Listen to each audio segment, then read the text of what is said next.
Nah, Assalamualaikum warahmatullahi wabarakatuh. Innal hamdalillah nahmaduhu wa na'udzu billahi min syururi a'malina. May yahdihillahu yalah.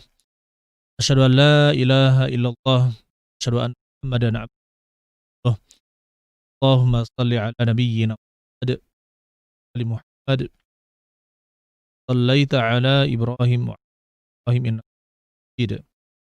Ya ayyuhalladzina amanu taqullaha haqqa tuqatih wa la tamutunna illa wa antum muslimun. Ya ayyuhalladzina amanu taqullaha wa qulu qawlan sadida yuslih lakum a'malakum yaghfir lakum dzunubakum wa may yuti'illaha wa rasulahu faqad faza fawzan 'azima. Wa ba'd. Ayyuhal ikhwan rahimani wa rahimakumullah.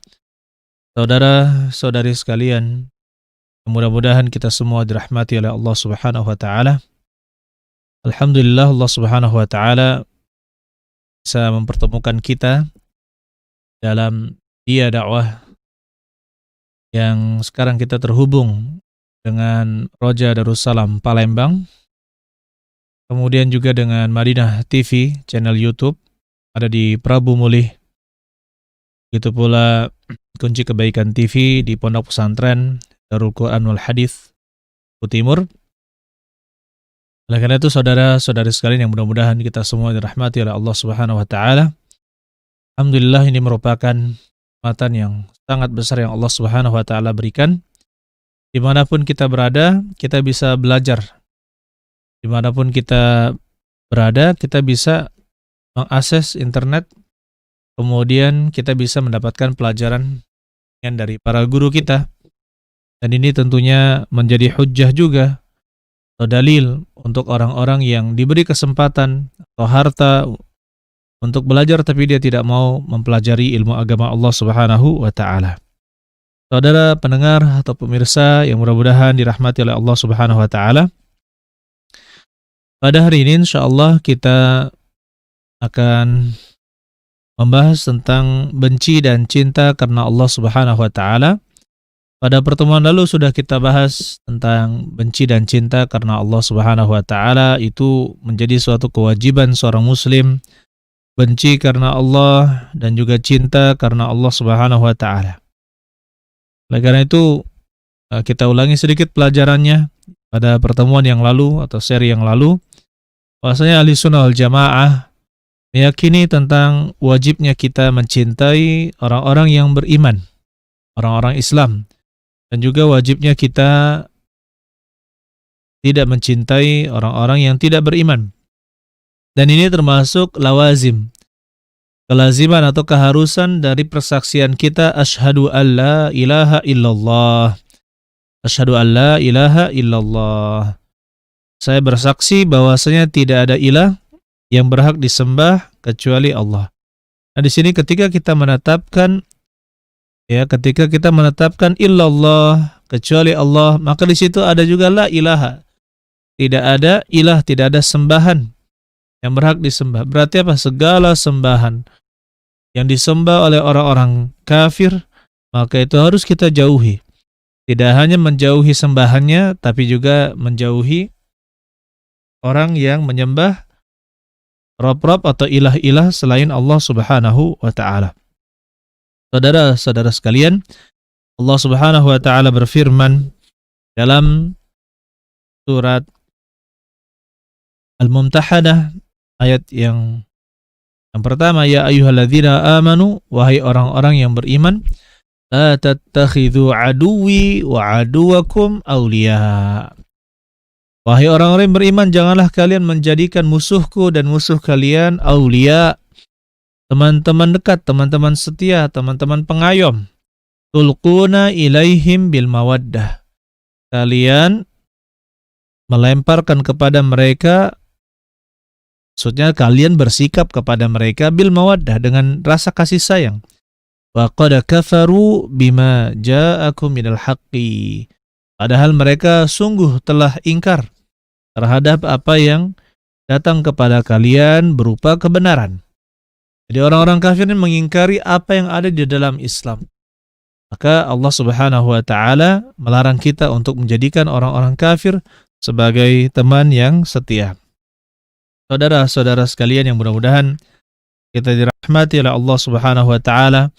Begitu pula di dalam surat At-Taubah Allah Subhanahu wa taala katakan, yaitu ayat yang surat At-Taubah ayat yang ke-24. Qul in kana aba'ukum wa abna'ukum wa ikhwanukum wa azwajukum, katakanlah apabila bapak-bapak kalian, anak-anak kalian, saudara-saudara kalian, wa azwajukum dan istri-istri kalian, wa ashiratukum dan kerabat kalian, wa amwalun dan juga harta, iqtaraftumuha yang kalian usahakan, wa tijaratan atau perniagaan, takhshawna kasadaha yang kalian takutkan kerugiannya, wa masakinu tardawnaha atau wa tijaratun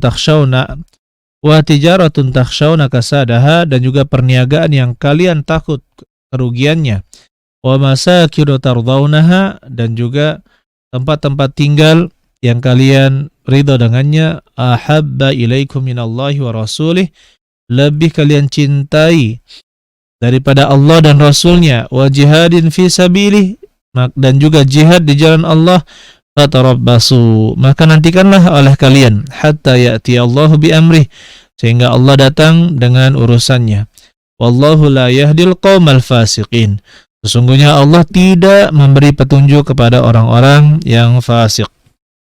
Saudara-saudara sekalian yang mudah-mudahan kita dirahmati oleh Allah Subhanahu wa taala. Oleh karena itu, ini menjadi pemisah. Jika kita melafazkan dua kalimat syahadat, maka harus mengimani kelaziman-kelazimannya dan harus bersikap dengan kewajiban-kewajibannya.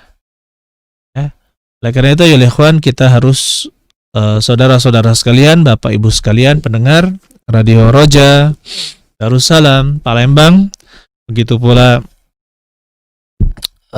Al-Madinah TV yang dimanapun Anda berada, alhamdulillah ya, dengan mempelajari ini kita bisa bersikap dengan benar. Kita bisa bersikap dengan benar bagaimana kita bersikap kepada orang yang mukmin, orang yang beriman, bagaimana kita bersikap kepada orang yang kafir, orang yang bukan agama Islam, dan bagaimana kita insyaallah akan pelajari sifat menyikapi orang-orang yang berbuat maksiat atau melakukan kebid'ahan. Saudara-saudara sekalian yang mudah-mudahan kita dirahmati oleh Allah Subhanahu wa taala.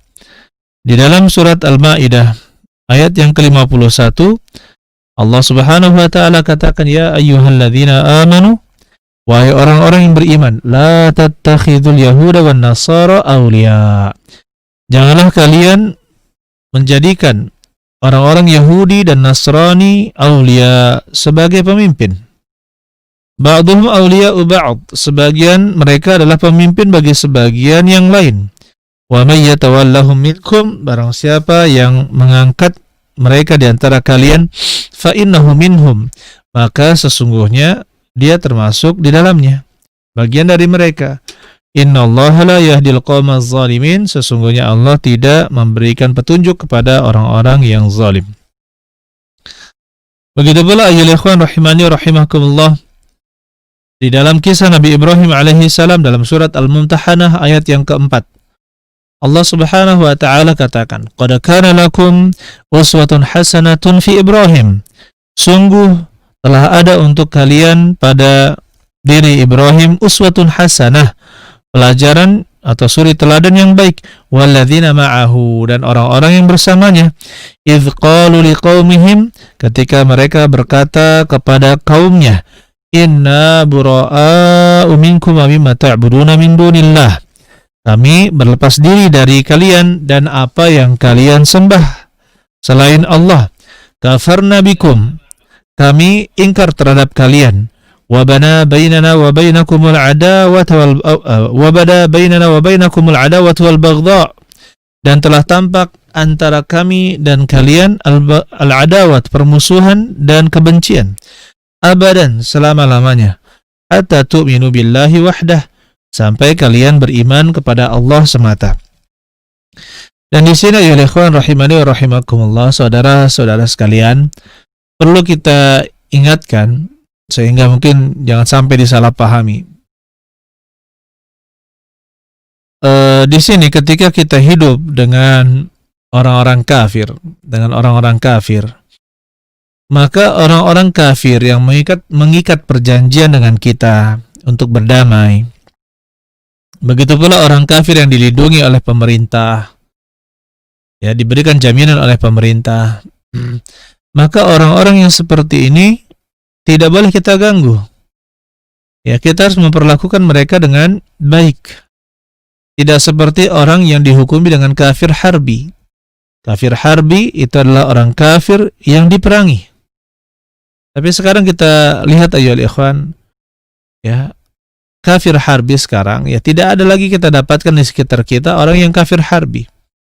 Maksudnya apa? Semua terikat perjanjian damai antara negara-negara muslim dan negara-negara kafir, mengikat perjanjian damai satu dengan yang lainnya, sehingga mereka berhukum sebagai orang-orang yang mu'ahad, orang-orang yang diikat perjanjian damai.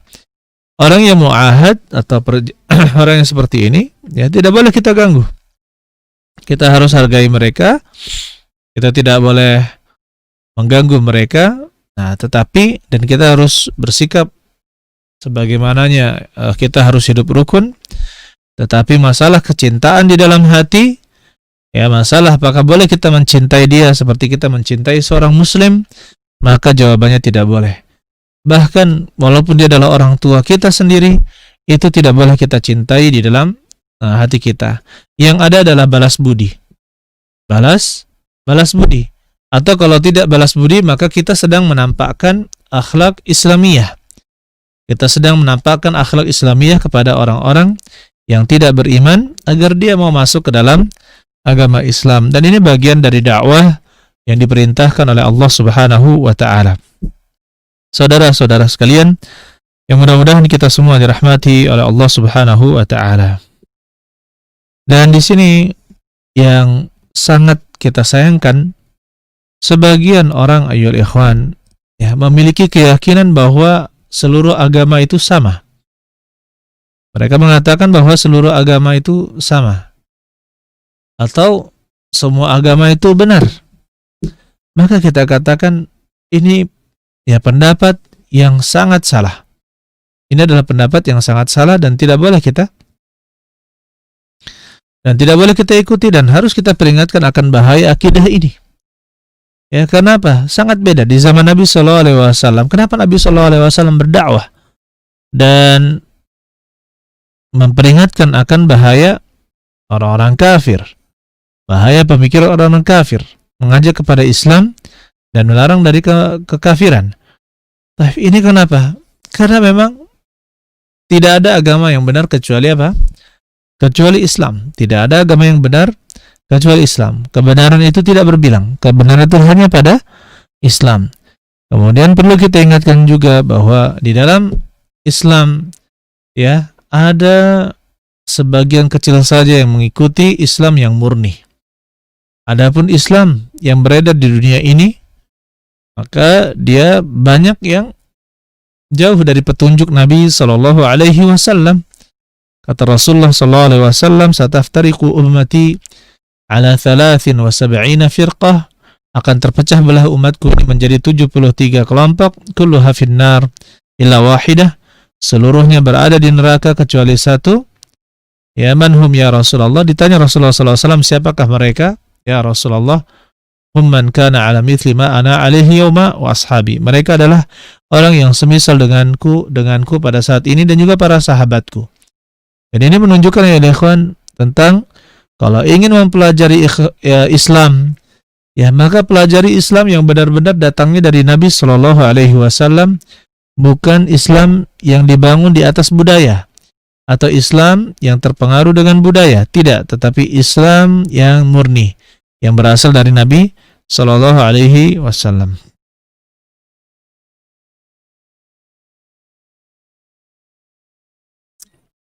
Kemudian ayolah ikhwan rahimani wa rahimakumullah. Saudara-saudara sekalian yang mudah-mudahan kita rahmati oleh Allah Subhanahu wa taala. Bagaimana sikap yang harus kita ambil? Ya. Nah, di sini ketika kita berhadapan dengan berbagai macam manusia, ini berkaitan dengan kecintaan dan kebencian. Untuk yang pertama, kalau kita mendapatkan seorang mukmin yang rajin beramal saleh dan meninggalkan perbuatan-perbuatan maksiat, ini yang pertama, orang mukmin yang saleh, ya, yang suka beramal saleh dan meninggalkan perbuatan-perbuatan maksiat, maka kita katakan kecintaan kepada beliau adalah kecintaan secara mutlak. Kita harus mencintainya dengan murni. Seperti kita harus mencintai Abu Bakar As-Siddiq, Umar, Uthman, Ali, dan para sahabat. Begitu pula kalau kita mendapatkan kawan kita adalah seorang mukmin yang rajin beramal saleh, rajin menyampaikan yang baik, rajin membantu orang lain, dan tidak kita kenal sebagai pelaku maksiat yang tampak.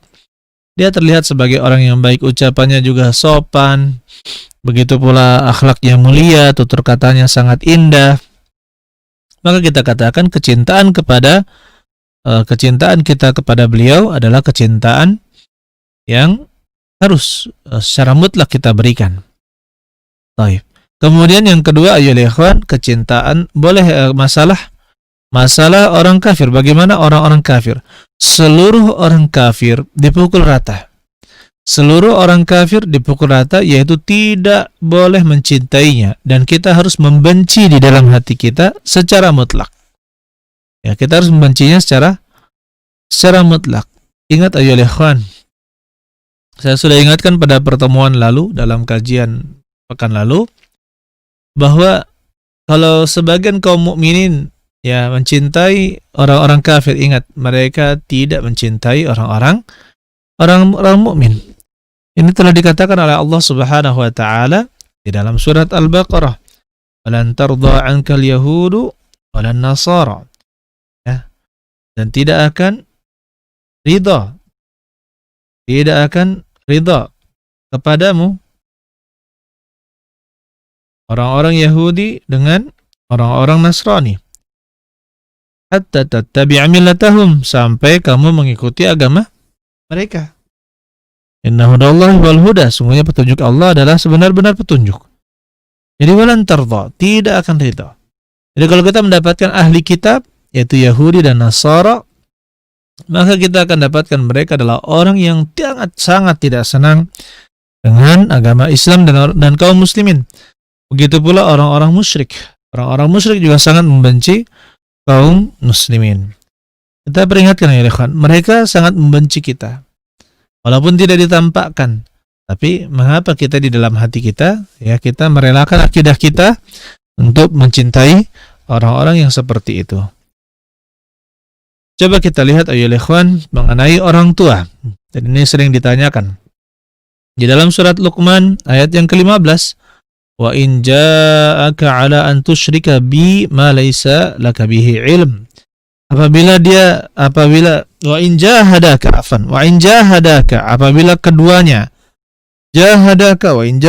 apabila keduanya mengajakmu dengan sungguh-sungguh ala an tusyrika bi, untuk kamu berbuat syirik kepadaku, kata Allah, ma laysa laka bihi ilm, yang kamu tidak punya ilmu terhadapnya, fala tuti'huma, maka janganlah kamu mentaati keduanya. Wa sahibahuma fid dunya ma'rufa, tetapi pergaulilah mereka di dunia dengan cara yang baik. Ya, bersikaplah kepada mereka berdua dengan cara yang baik. Islam mengajarkan kepada kita untuk tidak mencintai orang yang kafir, bahkan orang tua kita sendiri. Kalau misalkan masih jatuh ke dalam kekafiran. Tapi apa? Masalah jasa, masalah baik budi yang diberikan orang tua kepada kita, maka kita tetap apa? Kita tetap membalas baik budi tersebut walaupun dari orang kafir. Orang tua telah melahirkan orang tua yang kafir telah melahirkan anaknya, kemudian dia telah berbuat baik semasa kecil, maka yang seperti ini harus balas dengan baik. Saudara-saudara sekalian yang mudah-mudahan kita dirahmati oleh Allah Subhanahu wa taala, imani rahimakumullah. Saudara-saudara sekalian yang mudah-mudahan kita dirahmati Allah Subhanahu wa taala. Saudara pendengar Roja TV yang mudah-mudahan dirahmati oleh Allah Subhanahu wa taala, silahkan bagi saudara pendengar yang ingin bertanya, maka bisa bertanya ke nomor 0812 8488 7088. Sekali lagi 0812 8488 7088. Bagi saudara-saudari yang ingin bertanya, maka bisa diajukan ke nomor tersebut. Saya ulangi lagi 08 12 8488 7088. Saudara-saudari sekalian yang mudah-mudahan kita dirahmati oleh Allah Subhanahu wa taala. Jadi ini kecintaan, tidak boleh kita mencintai orang kafir, ya, kalau dia betul-betul kafir ya, dia betul-betul kafir, tidak boleh. Tapi ingat, kalau masalah bersikap, ini ada pelajaran sendiri ya. Ini ada pelajaran sendiri bagaimana kita harus bersikap, bermuamalah dengan orang-orang kafir. Ini ada pelajaran sendiri. Jadi jangan dikira misalkan kita benci langsung kita tampakkan sikap yang ketika bersama langsung kita tepis atau kita pelototi atau apa, tidak. Ini ada pelajaran tersendiri bagaimana bermuamalah atau berhubungan dengan orang-orang kafir. Kemudian yang ketiga, jenis manusia yang ketiga adalah seorang muslim yang tidak taat. Misalkan dia melakukan maksiat, suka berzina misalkan, auzubillah, atau suka minum minuman keras, atau misalkan masih suka berjudi, atau masih suka mengganggu orang lain, atau masih suka yang jelas mencela orang lain. Misalkan kita katakan di sini ada dosa yang dilakukan dan itu pun terang-terangan. Kemudian dia berstatusnya masih muslim. Maka kita katakan orang ini disebut dengan muslim fasik.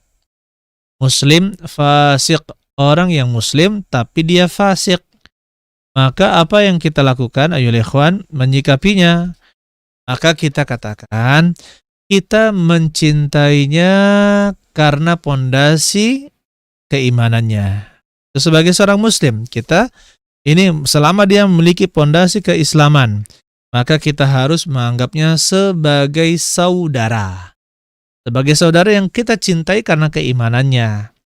Tetapi karena statusnya adalah fasik, orang yang melakukan perbuatan dosa, ya, maka kita harus membenci dia dan juga dosanya. Dia membenci perbuatannya yang melakukan dosa dan juga membenci dosanya. Kita harus membenci perbuatan zina, kita harus membenci perbuatan minum khamar, kita harus benci dosa-dosa yang lain yang dia lakukan. Tapi apa? Dan juga kita membenci orang tersebut ketika dia melakukan perbuatan apa? Maksiat. Tapi tidak dibenci seluruhnya. Kita memberikan kecintaan kita, sebagian kecintaan kita karena dia memiliki pondasi apa? Pondasi keimanan. Tapi kecintaan yang jenis yang ketiga ini tidak seperti kecintaan jenis yang pertama, yang harus kita berikan kecintaan mutlak, yang harus kita berikan seluruhnya kecintaan kita kepada orang mukmin yang saleh. Nah, kemudian jenis yang keempat ayolah ikhwan, orang yang mukmin. Orang yang mukmin. Tetapi rahimani wa rahimakumullah, saudara dari sekalian yang mudah-mudahan kita dirahmati oleh Allah Subhanahu wa taala.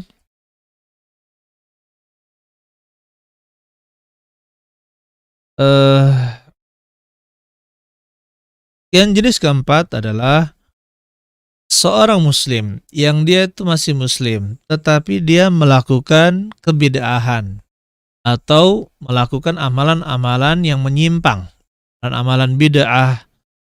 Nah, di sini selagi dia belum keluar dari agama Islam, kalau dia belum keluar dari agama Islam, statusnya masih muslim, kemudian dia melakukan berbagai macam amalan bid'ah, maka kita katakan, atau amal-amalan yang baru yang tidak diajarkan oleh Nabi Shallallahu Alaihi Wasallam, maka kita katakan sama seperti orang yang ketiga, kita benci kebid'ahan atau kesesatannya, begitu pula benci ketika dia melakukan perbuatan itu. Jika dia melakukan perbuatan itu, kita benci kepadanya. Tetapi selama dia punya fondasi keimanan, dia itu masih seorang mukmin, maka kita cintai dia sebagai seorang mukmin. Tapi apakah sama dengan orang muslim ahli sunnah wal jamaah dengan muslim ahli bid'ah? Maka jawabannya tentu berbeda. Kemudian adapun jenis yang kelima, yaitu muslim, dia bukan ahli bid'ah yang keluar dari agama. Nah, di sini ada bid'ah atau pemahaman-pemahaman sesat yang itu bukan pemahaman dari Islam. Dia itu keluar dari agama Islam. Ya, tidak dianggap sebagai orang-orang Islam. Seperti ada yang meyakini bahwa ada nabi setelah Nabi Shallallahu Alaihi Wasallam, atau ada yang perkataannya, perbuatannya diikuti seperti Nabi Shallallahu Alaihi Wasallam, atau ada yang mengatakan ada yang bisa mengatur alam selain Allah Subhanahu Wa Taala, atau misalkan ada yang mengatakan ya banyak akidah atau orang yang dia mengaku Muslim tapi tidak percaya akan hari kebangkitan. Maka yang seperti ini bukan orang Islam. Kenapa? Karena kesesatannya itu mengeluarkannya dari apa? Dari Islam. Dia bukan orang Muslim. Karena apa? Fondasi Islamnya tidak punya. Jadi bagaimana kita menyikapinya? Kita sikapi di orang kafir. Seperti itu kebencian kita pada orang tersebut. Saudara-saudari sekalian yang mudah-mudahan kita dirahmati oleh Allah Subhanahu wa taala. Jadi yang pertama itu orang yang harus kita cintai secara mutlak, siapa? Yang mukmin, kemudian dia taat, rajin beramal soleh. Dia beramal soleh. Kemudian yang kedua, yang wajib kita benci secara mutlak, yaitu orang kafir. Kemudian yang ketiga, pelaku maksiat. Kita benci maksiatnya, tapi kita cintai dia sebagai seorang mukmin. Kemudian yang keempat, itu orang mukmin dan dia pelaku bid'ah. Kita katakan kita benci kebid'ahannya, tapi kita cintai dia sebagai seorang muslim. Kemudian yang kelima adalah ahli bid'ah yang keluar dari agama Islam. Maka kita perlakukan dia seperti orang-orang kafir. Orang kafir itu bukan sebagai seorang mukmin. Saudara-saudara sekalian yang mudah-mudahan kita dirahmati oleh Allah Subhanahu wa taala. Di antara bentuk hal yang harus kita lakukan terkait kecintaan dan kebencian kita, kecintaan kita kepada orang Islam dan kebencian kita kepada orang non-Islam, maka ada hal-hal yang harus kita lakukan ayolah ikhwan. Ya, ada beberapa hal-hal yang tidak boleh kita lakukan dan ada hal-hal yang harus kita. Nah, di sini ayolah ikhwan, saya berikan contoh saja, beberapa contoh. Yang pertama adalah menyerupai pakaian, perkataan, dan juga kebiasaan orang-orang kafir. Apabila orang-orang kafir memiliki pakaian khas mereka, memiliki perkataan khas mereka, begitu pula memiliki kebiasaan khas mereka, yang itu tidak dilakukan oleh orang-orang yang beriman, yang tidak dilakukan oleh orang-orang muslim, maka kita haram hukumnya mengikuti hal tersebut, baik dari pakaian. Tapi kalau misalkan perkataannya itu umum, misalkan ada pakaian muslim itu terkadang memakai pakaian yang mencirikan muslim. Yang kedua, pakaian yang tidak mencirikan muslim maupun kafir. Karena dia dipakai oleh orang Islam dan juga orang kafir. Jadi tidak menjadikan ciri-ciri terhadap kekafiran atau kefasikan tertentu. Maka kita katakan boleh ya kaos oblong, kemeja, kemudian baju jas, jaket, itu kan dipakai oleh orang-orang Islam dan selain orang Islam, tidak mencirikan kepada agama tertentu.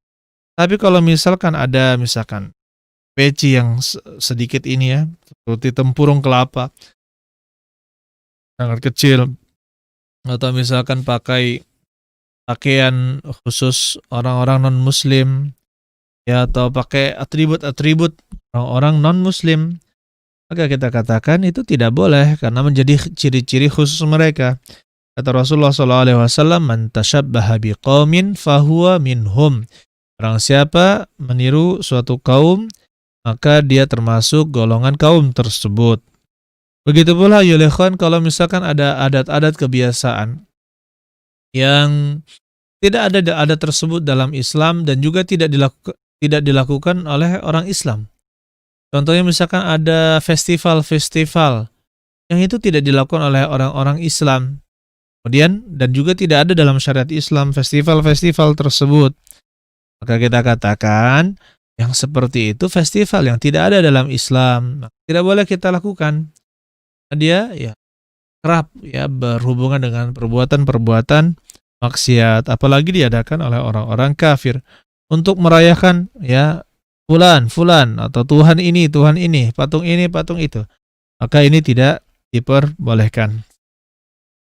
Begitu pula ayyuhal ikhwan, seperti kebiasaan-kebiasaan yang mereka lakukan ya dari segi penampilan meniru orang-orang kafir, itu tidak diperbolehkan.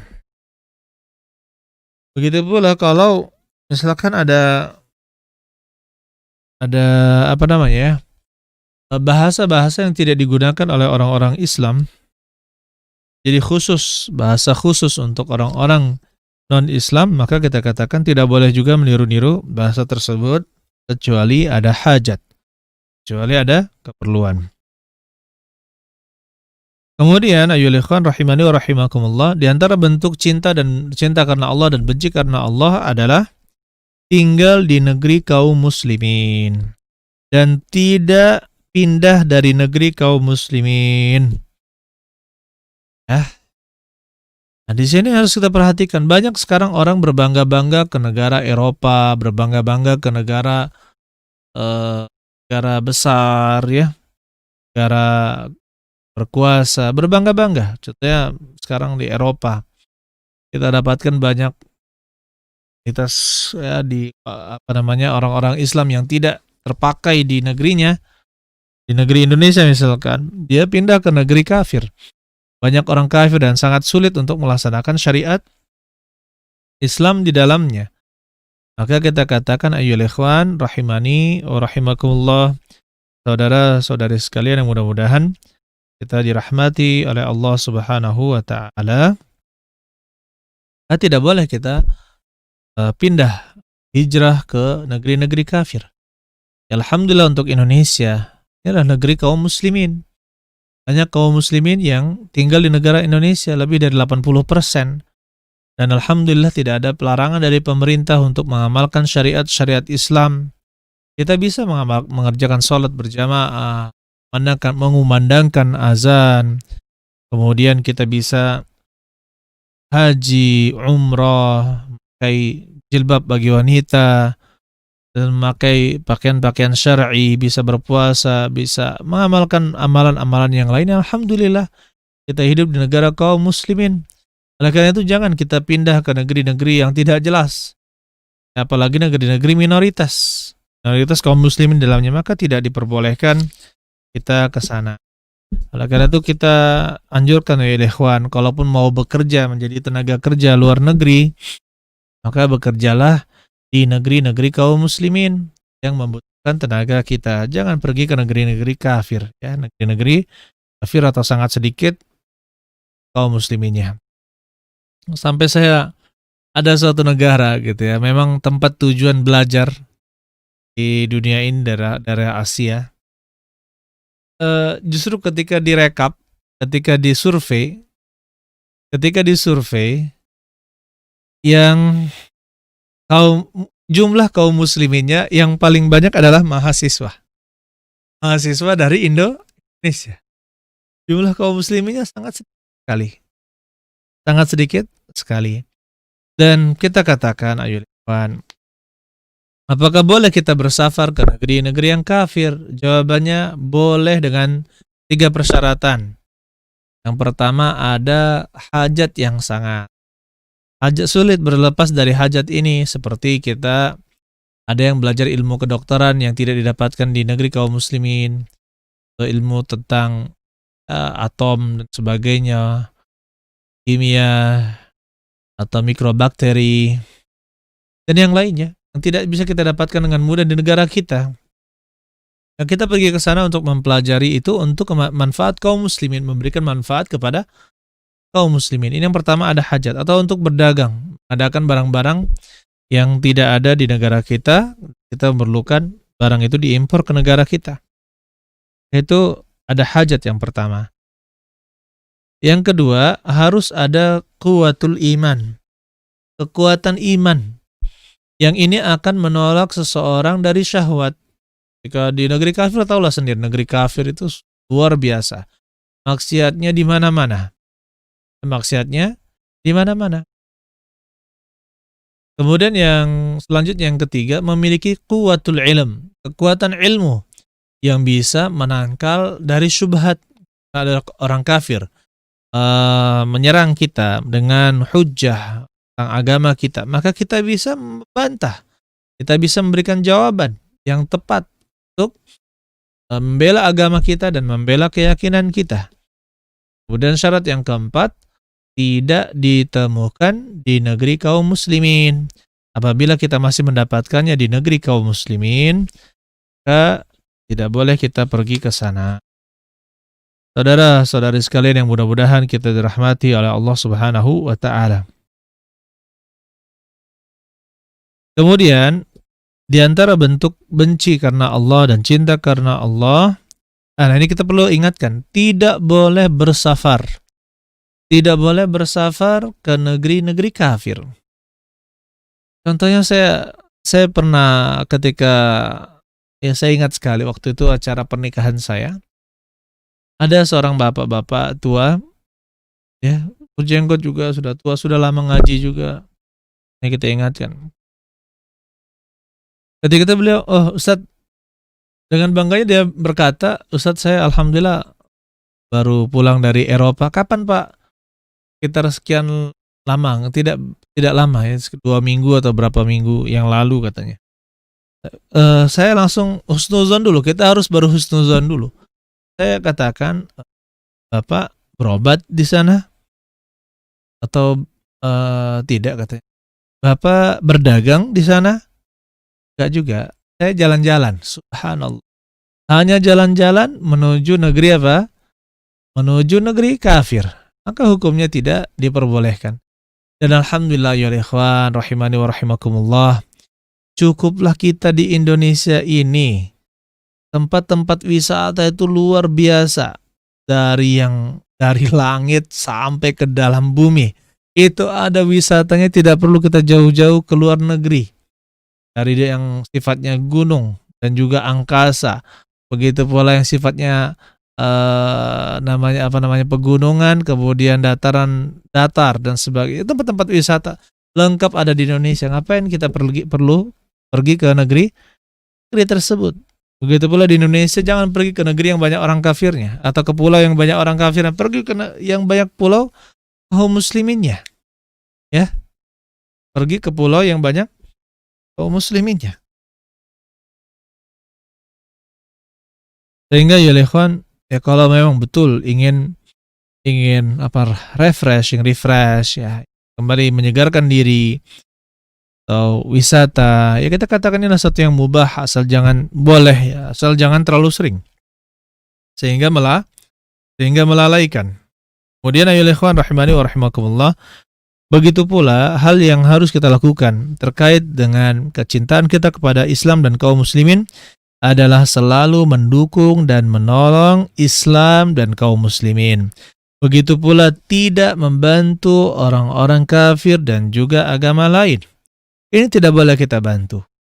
Agama lain, kesesatan, itu tidak boleh kita bantu. Kita harus loyal dengan kaum muslimin. Apa yang untuk kaum muslimin kita lakukan, maka kita lakukan. Apa yang baik, itu baik untuk kaum muslimin, maka itu kita kita lakukan. Kemudian ya ikhwan rahimani wa rahimakumullah, dan hal yang tidak boleh juga dilakukan adalah ikut serta dalam perayaan-perayaan mereka. Ini tidak diperbolehkan. Ya, begitu pula ya ikhwan memakai penanggalan-penanggalan orang kafir, bukan penanggalan kaum muslimin. Ini juga ya, kalau mau pakai, misalkan kalau kita kan pakai hijri, kalender hijriyah, kita harus biasakan menggunakan kalender hijriyah, kita harus membiasakan itu. Jadi kita gunakan kalender hijriyah. Kalaupun mau misalkan gunakan kalender yang lain, kita sebutkan dulu kalender hijriyah, kemudian kalender apa? Kalender Masehi di sampingnya. Sehingga kita bisa apa? Sehingga kita benar-benar mendahulukan penanggalan Islami daripada penanggalan kafiri atau penanggalan orang-orang yang gunakan orang-orang kafir. Ini sebagai bentuk kita saudara-saudara sekalian ya, loyal kepada agama Islam dan juga kaum. Kemudian selanjutnya memberi nama. Memberi nama juga demikian. Tidak pantas. Saya katakan, pertama dalam memberi nama, kalau misalkan kita mau memberi nama orang dengan nama yang umum di daerah kita, yang katakanlah tidak ada makna, kalau ada pun makna, maknanya tidak buruk gitu ya, tidak, atau misalnya maknanya makna bagus, maka hukum asalnya boleh. Seperti ada yang mau menamakan anaknya Sugianto atau Sugianti. Ini artinya tidak melanggar syariat. Tidak melanggar syariat. Tapi kalau misalkan maknanya buruk, maka tidak boleh, ya, tidak boleh. Adapun nama-nama yang tidak ada arti, maka tidak mengapa digunakan. Nah, yang tapi kita sangat sayangkan ayyuhal ikhwan rahimani wa rahimakumullah, yang sangat kita sayangkan ada orang-orang muslim sengaja mengambil nama yang nama tersebut adalah nama yang mencirikan agama lain. Nama yang menjadi ciri khas agama lain. Baik agama A, atau agama B, atau agama C, agama D. Maka kita katakan tidak boleh kalau itu, atau misalkan nama-nama pembesar agama mereka, tokoh-tokoh mereka, maka ini tidak boleh kita pasang, kita berikan kepada anak-anak kita. Ya, itu tidak diperbolehkan. Kenapa? Benci karena Allah, cinta karena Allah Subhanahu wa ta'ala. Kemudian ya ikhwan, begitu pula tidak boleh kita mendoakan kebaikan kepada orang-orang kafir. Dan kita harus mendoakan kebaikan untuk orang-orang muslim. Ya. Tidak boleh kita doakan kepada orang-orang kafir kebaikan, mudah-mudahan Allah Subhanahu wa ta'ala mudah-mudahan ya kamu dilimpahkan harta, mudah-mudahan kamu begini, kamu begitu, kamu. Tidak boleh. Kita diperbolehkan untuk mendoakan agar dia dapat hidayah. Ini boleh. Allah memberi petunjuk kepadamu. Boleh. Nah, dia telah tersesat. Maka mudah-mudahan Allah memberikan petunjuk agar dia masuk ke dalam agama Islam. Maka hukumnya yang seperti itu diperbolehkan. Ayyuhal ikhwan rahimani wa rahimakumullah, saudara sekalian yang mudah-mudahan kita dirahmati oleh Allah Subhanahu wa ta'ala. Jadi ini hal-hal yang perlu kita perhatikan dalam kewajiban kita membenci orang yang non-Islam. Tapi kita katakan, saya ingatkan lagi, mungkin ada yang mendengar dari orang-orang non-Islam. Saya katakan, masalah sikap, kalau misalkan di Indonesia, kita berikan langsung contoh kasus saja. Di Indonesia, kita hidup berdampingan, ada orang Islam dan ada orang kafir. Nah, ketika kita katakan benci, maka kita akan benci di dalam hati. Sebagaimana orang kafir sangat membenci orang Islam. Bahkan kebencian mereka itu sangat membenci orang Islam. Ya, tetapi masalah sikap, ketika kita terikat perjanjian damai, itu kita damai, di Indonesia harus hidup rukun, sepakat hidup rukun.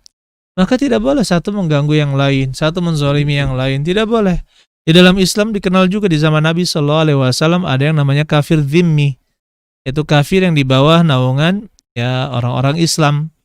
maka mereka diperlakukan dengan baik. Tidak boleh diambil hartanya, tidak boleh dilukai, tidak boleh dicerca ketika ada penuntutan hak, diangkat kasusnya di hadapan hakim, harus diperlakukan dengan adil. Walaupun dia seorang apa? Seorang kafir.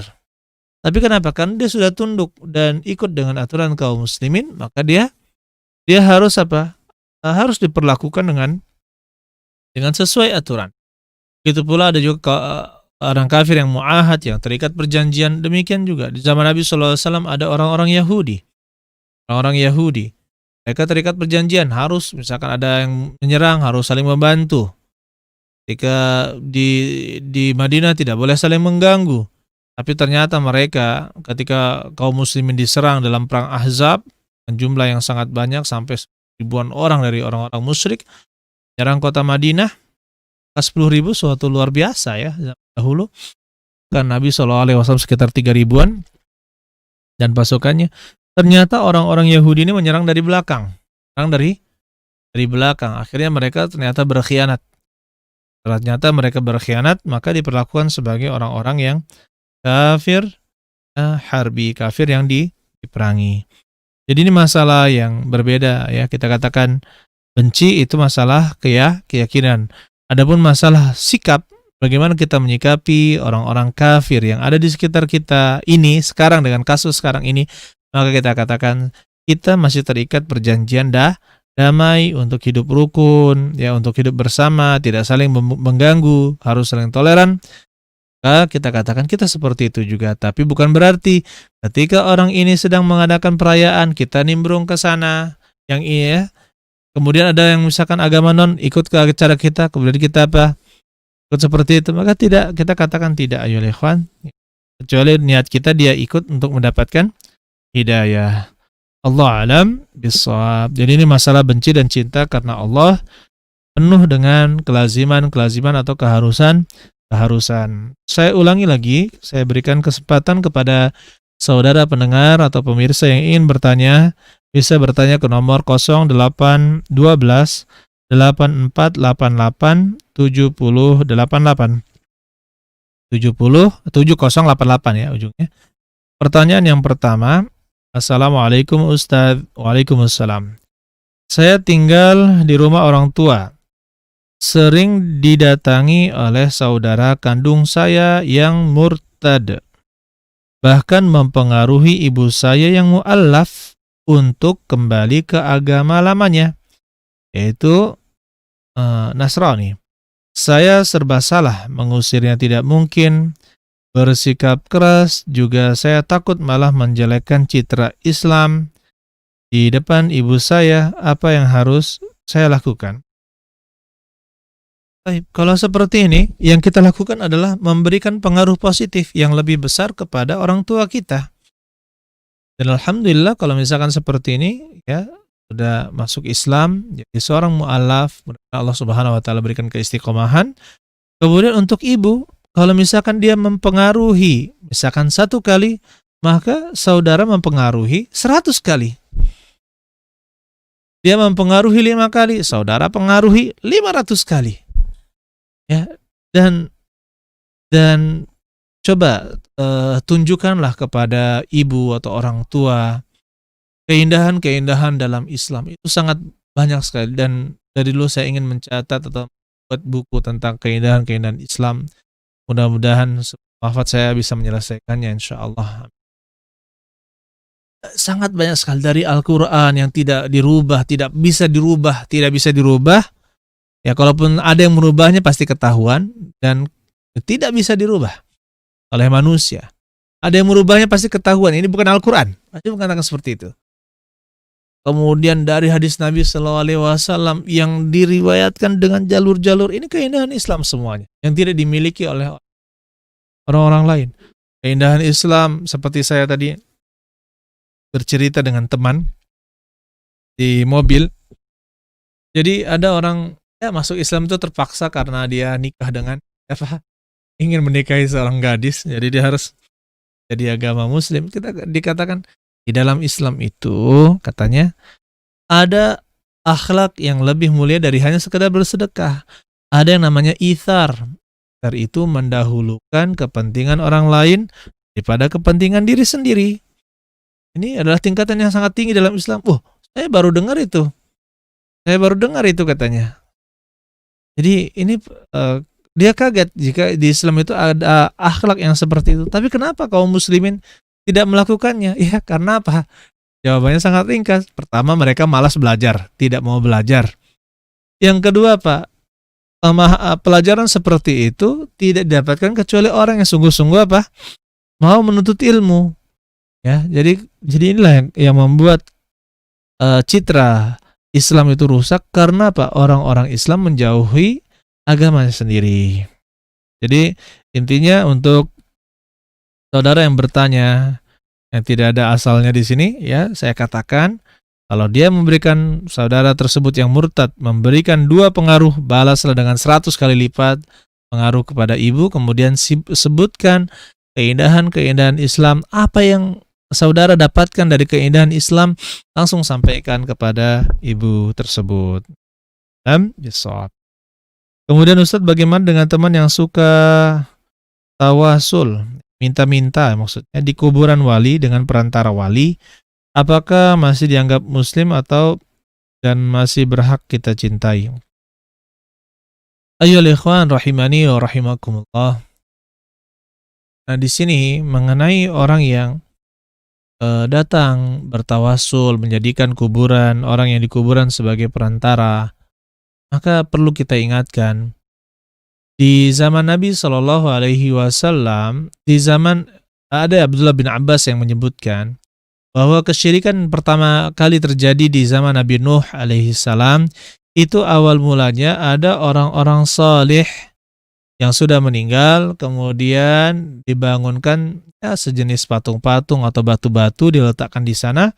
Kemudian lambat laun orang melihat dan mengagungkan patung tersebut. Lambat laun tidak hanya mengagungkan, kemudian mereka gunakan batu tersebut atau benda-benda tersebut sebagai perwakilan orang-orang soleh untuk bertawasul dengan mengatakan kita tidak pantas langsung berdoa kepada Allah, tapi kita harus minta tolong kepada patung-patung ini atau orang-orang ini untuk meneruskan kepada Allah Subhanahu wa ta'ala. Maka kita katakan, ayyuhal ikhwan, itulah kesyirikan yang pertama kali terjadi di Nabi Nuh. Ya, sebelum zaman Nabi Nuh tidak ada kesyirikan yang terjadi.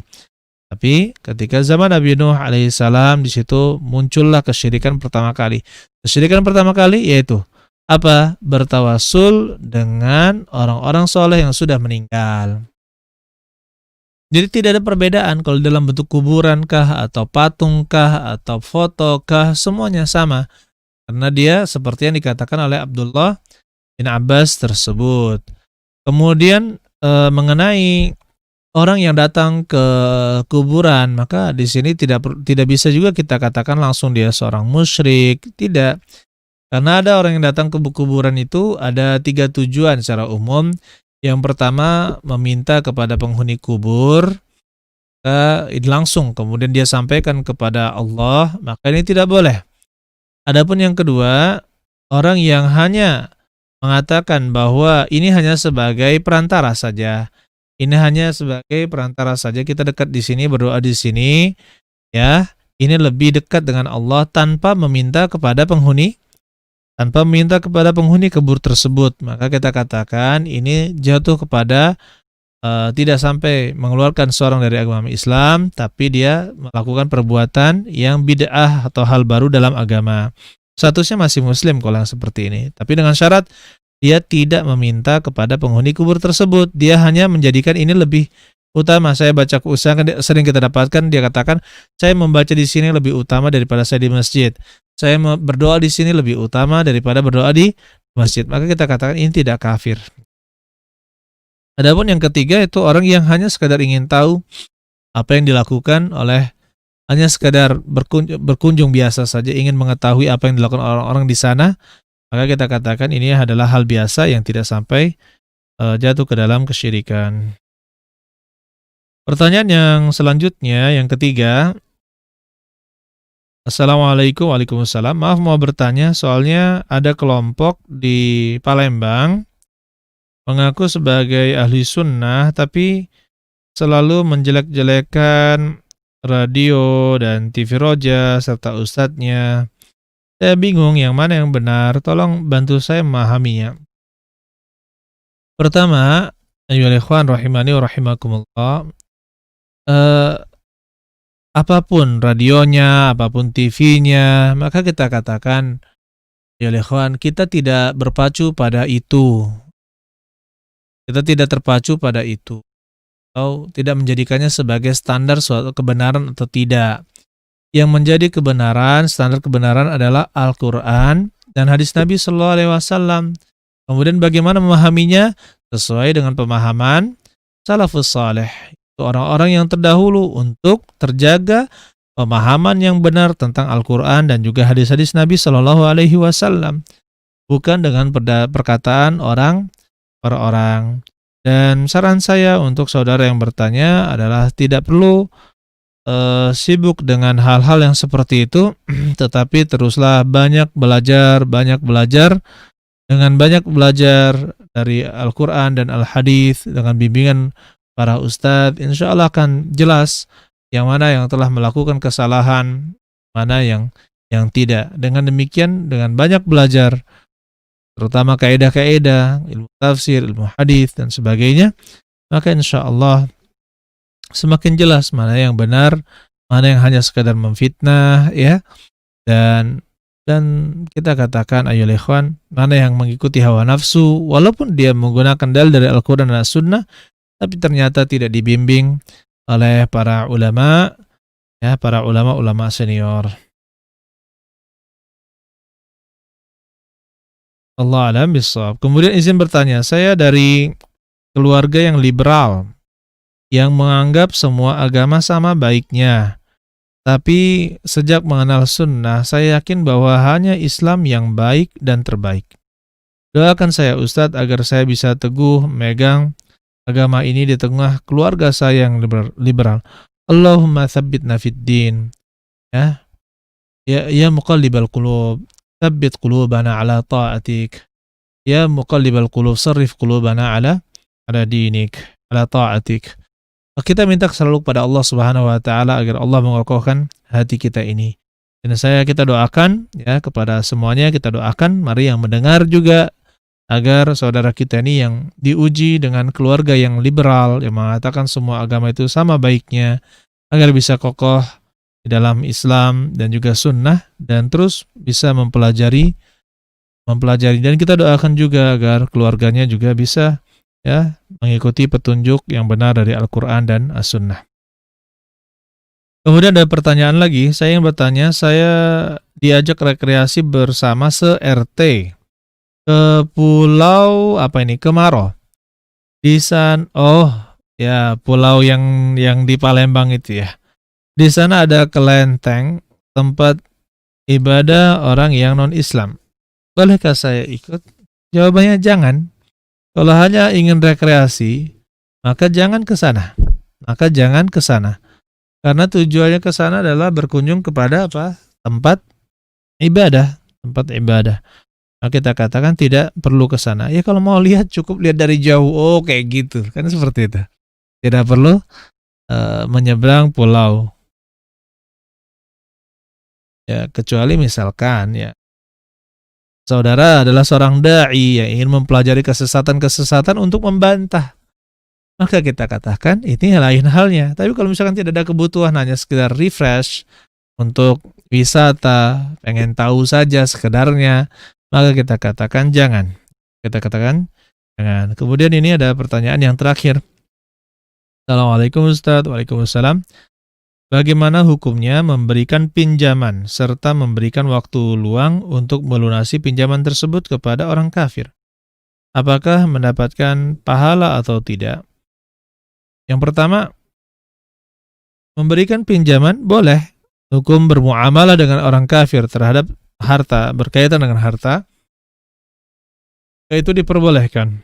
Itu hukum asalnya, diperbolehkan. Kemudian, apakah di sini berpahala? Maka di sini ayo lihat, kalau dia diniatkan untuk menunjukkan akhlak Islami yang suka membantu, kemudian akhlak yang yang akhlak Islam itu bagaimana, dan juga agar dia masuk ke dalam agama Islam. Mudah-mudahan seperti itu ya, karena suka membantunya kita. Maka insya Allah ini berpahala karena sesuai niatnya. Karena amalan ini hukum asalnya mubah, boleh saja. Jadi sesuatu yang mubah, sesuatu yang boleh akan bernilai pahala jika diiringi dengan niat yang benar, niat yang salihah. Misalkan kita memberikan pinjaman untuk orang kafir agar dia bisa masuk Islam, atau misalkan kita memberikan pinjaman untuk membantu ya, kata Rasulullah SAW, bersedekah pada setiap ada yang memiliki hati yang basah, maksudnya makhluk hidup, sedekah, ada sedekah di dalamnya. Jadi, walaupun orang kafir diberikan makan, diberikan sedekah, itu juga bisa berpahala, tapi harus pakai apa? Pakai niat. Ya, harus pakai niat, pasang niat. Jika tidak diniatkan, maka dia hanya sekedar menjadi amalan yang sifatnya apa? Mubah atau boleh saja. Allah alam bisawab. Kemudian saya tutup dulu. Ya ikhwan, rahimakumullah, saudara sekalian, saudara pendengar ya dan pemirsa yang mudah-mudahan kita dirahmati oleh Allah Subhanahu wa taala. Oleh karena itu, untuk mencapai kesempurnaan keimanan, maka Allah Subhanahu wa taala dan Rasulullah SAW sudah menjelaskan dengan gamblang sekali di dalam agama Islam ini. Ya, di dalam agama Islam ini sudah dijelaskan dengan gamblang. Bahwasanya kita wajib seperti ini dan tidak boleh seperti ini. Ada hal-hal yang harus kita lakukan dan ada hal-hal yang tidak boleh kita lakukan. Jadi dengan demikian kita bisa tahu batasan-batasan syariat. Kemudian saya mengingatkan juga ya ikhwan, jangan setelah kita mempelajari materi tentang ini, lantas kita mudah terprovokasi. Tidak, tanyakanlah kepada para ulama bagaimana sikap yang benar. Tanyakanlah kepada para ustadz, ya ustadz ahli sunnah wal jamaah, tentang bagaimana sifat yang benar dalam bersikap.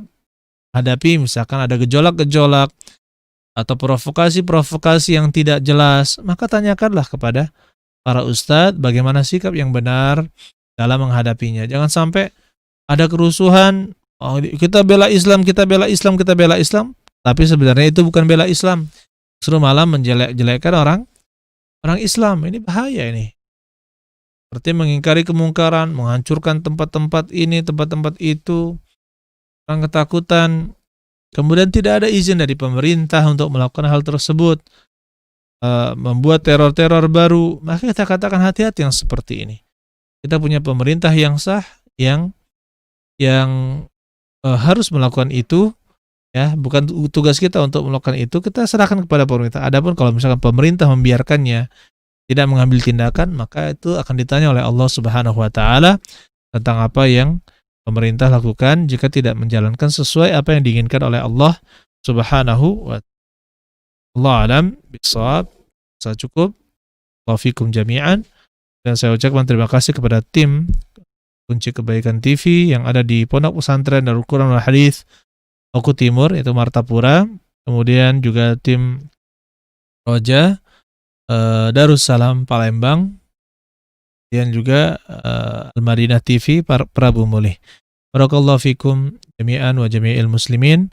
Subhanakallahumma bihamdik, asyhadu an la ilaha illa anta, astaghfiruka wa atubu ilaik. Assalamualaikum warahmatullahi wabarakatuh.